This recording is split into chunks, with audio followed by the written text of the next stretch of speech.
ମୁଁ ହେଉଛି ମୋବାଇଲ। ମୁଁ ଜ୍ଞାନର ଭଣ୍ଡାର, କିନ୍ତୁ ମୋତେ ସାବଧାନର ସହିତ ବ୍ୟବହାର କର।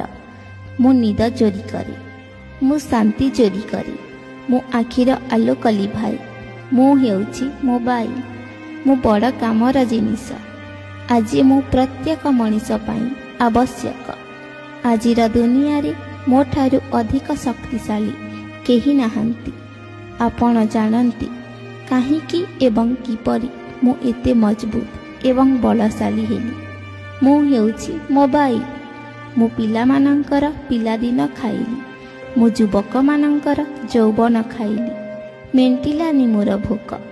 ମୁଁ ଜେଜେବାପା ଜେଜେମାଙ୍କ କାହାଣୀ ବି ଖାଇଦେଲି। ମୁଁ ହେଉଛି ମୋବାଇଲ। ମୁଁ ବହି ଖାଇଲି, ମୁଁ କାଲକୁଲେଟର ଖାଇଲି।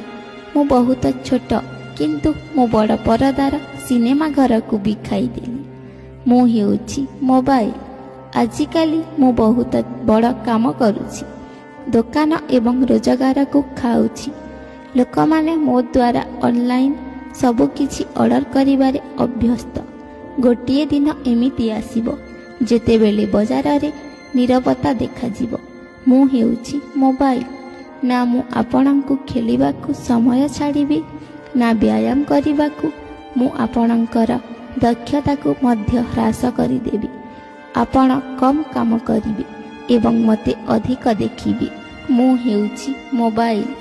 ଯେମିତି ଆପଣଙ୍କୁ ମୋର ନିଶା ଲାଗିଯିବ, ସେମିତି ମୁଁ ଆପଣଙ୍କର ଅଭ୍ୟାସରେ ପରିଣତ ହୋଇଯିବି।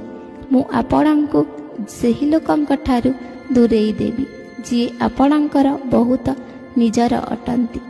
ମୁଁ ହେଉଛି ମୋବାଇଲ। ମୁଁ ଟର୍ଚ୍ଚକୁ ଖାଇଲି, କ୍ୟାମେରା ଖାଇଲି, ମୁଁ ପ୍ରତ୍ୟେକ ଗଳିର ସମସ୍ତ ଖେଳ ଖାଇଗଲି। ମୁଁ ଟେପ୍ ରେକର୍ଡ଼ ଖାଇଲି। ବର୍ତ୍ତମାନ ପିଲାମାନଙ୍କର ପିଲାଦିନ ଖାଇ ଆହୁରି ମୁଁ ଅଧିକ ଶକ୍ତିଶାଳୀ ହେଉଛି।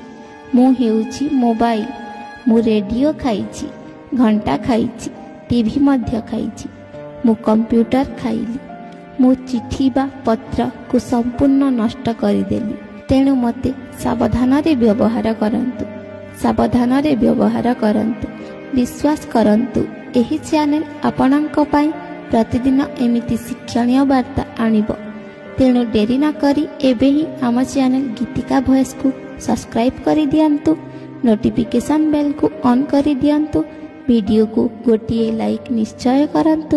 ଭିଡ଼ିଓ ଦେଖିଥିବାରୁ ବହୁତ ବହୁତ ଧନ୍ୟବାଦ।